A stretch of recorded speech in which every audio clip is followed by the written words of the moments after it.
so welcome to another video. Today's a fun one. So I'm going to, before the video actually starts, I'm going to explain my thought process behind it, and then show you the execution, and then you can judge from there.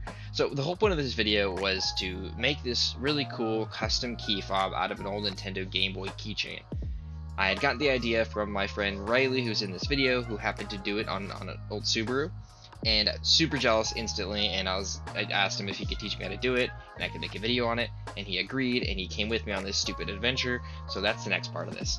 I thought it'd be super boring if we, did it in front of a garage and just had a table and kind of just showed how to do it. I don't know. In my head, I was like, that's lame.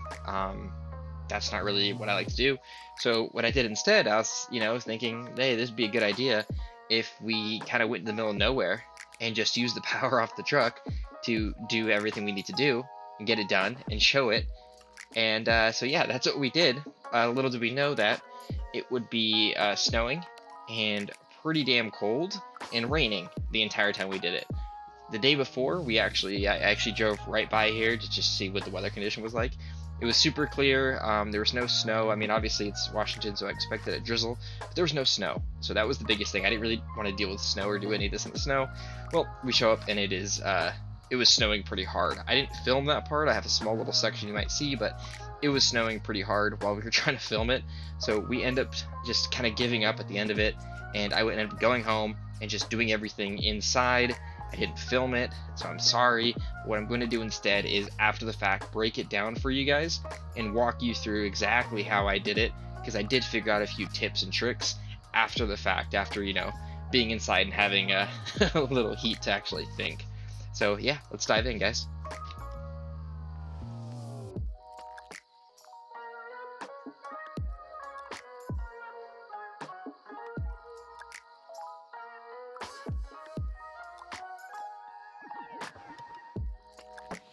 Okay, so first step, open this bad boy up. Oh, there's a magnet there. Dude, I was so confused. I was like, why is it getting stuck? Okay, so first things first is we need to open this up. Okay, so as you can tell, we barely made it past the first step. I was able to take apart the Game Boy, and yeah, that's about as far as I made it in the snow. All right, so we're relocating because, as you can tell, it is a winter wonderland here, and it's too much, and we're cold, and everything's getting wet, so we're gonna move somewhere drier. All right, we'll be back. Okay, we moved. We're not in the snow anymore. If you look, we are not under the snow. We are under some trees, and it is still raining, but it is not nearly as wet. It's colder. It is somehow colder, though. It is colder down here at a lower elevation than it was in the snow. But we also have this pretty river. Look at this river. Look at that, insane. 10 out of 10, Washington, great job. Okay, so yes, we did make it down to the river. It was still freezing, and it was still wet, but just not as wet, because we were under this little canopy. So it was pretty nice there, but it was still a little too cold, so we ended up running into kind of just a dead end where we couldn't really figure out what was wrong with it. And so we stopped, and that's where I went home and I finished it. So what I ended up doing is I kind of noticed that the footage we got from this was so just, we were bouncing back and forth between what we thought we needed to do and what we did. So I ended up just kind of refilming this part. It's not as fun because it wasn't out in the middle of nowhere. It was literally in my driveway. But it will give a better understanding of what we did. So we're gonna go ahead and dive into that now. Thanks for watching it so far, but let's actually get into how to do this damn thing. Okay guys, so here we are. We're gonna pretty much start from scratch. I'm gonna explain a few things that I wish I would have explained better when we were out filming.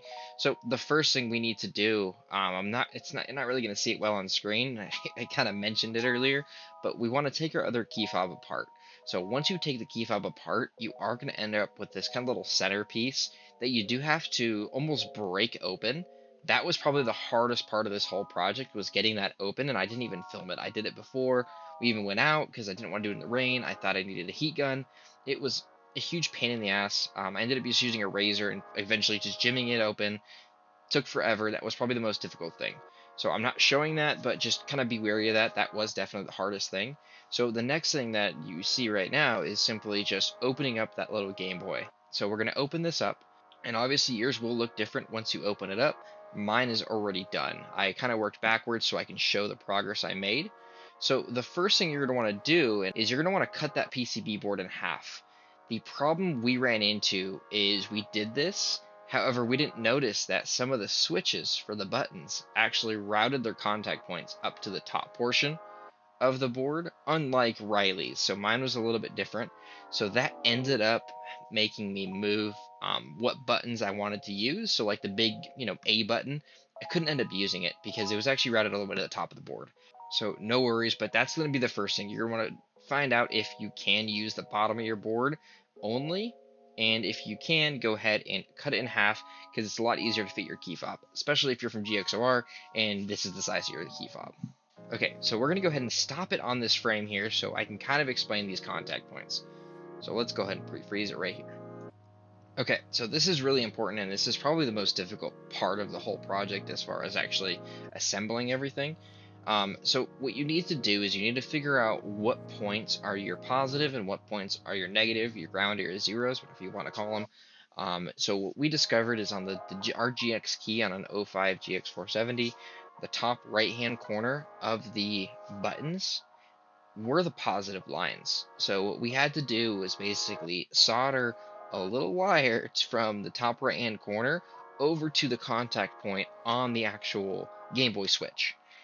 And then we had to figure out the negative, and that ended up being the bottom left hand side of the buttons. So with this though, since we are pretty much just grounding the two boards together, we don't have to do both buttons, just one button. So I decided to choose the bottom left one because if you notice, the bottom left one on the top right hand side did have a lot of little capacitors and things that we really didn't want to accidentally solder together. So we opted to go to the bottom one. Okay, and so the next part we're going to do here is we want to figure out where the negative part or the ground is on the PCB. So luckily for us, it was actually marked. There was a white wire or a black wire and a red wire. We just figured out where the black wire was going, and sure enough, it was going to a little tiny thing you can kind of see here, and it had a big negative sign next to it. So that was super easy to locate, and all we want to do is connect that negative ground that we found on the key fob to that, and we are golden for that part. So the next part is going to be after we've done soldering to the key fob and we get those positives, we're going to have to figure out where do our contacts for our button switches actually lead to the other side of the board. So as you can tell, I kind of figured out where they lead through the holes and through the little tracks, and you can also use a continuity checker just to make sure that those are accurate. So the contact ports for that is going to be the same for on the back side of it. So that's how we located it. So we did that. Once we did that and figured out where it needed to go, we soldered the points to that, and it all went together just fine, as you can see here. Okay, so moving into the next piece, you are going to have a few different components in front of the screen. The screen is literally just a piece of paper, and then you are going to have a glass element behind it that does project the original screen or the original little lights, whatever you should show up. I don't know, I actually never played this thing, so I have no idea how it actually looked. But get rid of it all, just keep the paper screen, because you're going to need as much room as possible in order to fit the key fob. Okay, so at this point, you're pretty much done. Now you have to close it back up. So this part is actually harder than it seems.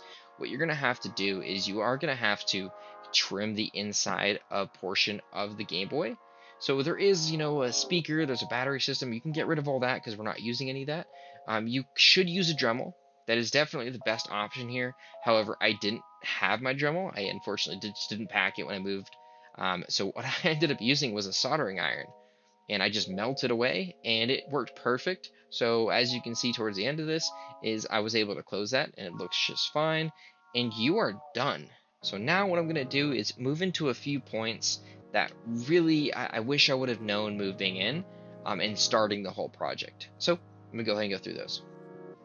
Okay, so number one, what I wish I would have done differently is when we were starting this whole project, we had a solid core wire, and it just was miserable. It was solid core when you're doing really small projects like this, where you're using, an inch, 2-inch piece of wire, and you're trying to solder. It just got the wire itself got just so hot that it was unbearable. I melted a lot of I melted a lot of wire, it just kept ripping out because it was so strong. So don't just use stranded. There's no reason to use solid core. That's number one tip that I kind of took going into this, after I had switched it up and went to stranded. Way easier. The next piece of advice I would give is just look at the PCB board before you cut it. We didn't do that. We cut it before we looked at the PCB board, so I'm not able to use A as the unlock key, which is what I originally intended to do. So that sucked, but whatever. Okay, and so the last piece of advice is really just take your time. Kind of go through everything, make everything fit. Don't rush it. Be extra careful when it comes to soldering on your key fob, especially if it's a factory one, because those suckers are expensive from Lexus. So it's not a bad idea to buy one of the 1010 keys, get it all get it all synced, make sure that's all good, and then dive into this project. I just wanted to give it a go, try it with my spare key. I'll definitely be making some changes to this down the road. I'll probably get a new one, add a bit more functionality to it too, which I'll talk about in the future. And yeah, that's about it for the video, guys. So thanks a ton, guys, for watching this. I hope you guys learned something. If you have any questions, drop them below, because I know I probably skipped over something with just how crazy this video was to shoot, and kind of going back and editing and doing these voiceovers. I know I missed something, so if I missed something and you guys have any questions, please just leave a comment below. Thanks again, guys, for watching. Hope you liked it. Go ahead and like and subscribe if you like this kind of stuff. More videos coming your way. Again, as soon as I can roll them out, as soon as I can film them, I'm going to be dishing them out. So yeah, a new video probably coming next week. So let's just go ahead and happy holidays, guys, and see you later.